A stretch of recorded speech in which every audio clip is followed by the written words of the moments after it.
Hello friends, ఈరోజు ఈ అందమైన రంగవల్లిని సులువుగా అందంగా ఎలా వేసుకోవాలో చూపిస్తాను. ఇది 5 చుక్కల నుంచి 3 చుక్కల వరకు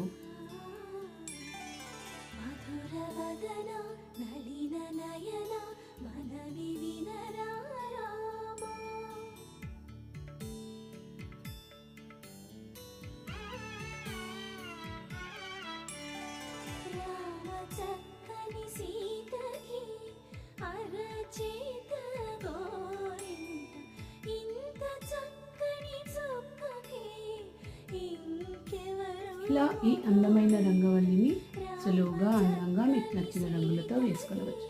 ఈ వీడియో కనుక మీకు నచ్చినట్లయితే లైక్ చేయండి, షేర్ చేయండి, కమెంట్ చేయండి మరియు నా ఛానల్ని సబ్స్క్రైబ్ చేయండి. సంక్రాంతి శుభాకాంక్షలు. ధన్యవాదాలు.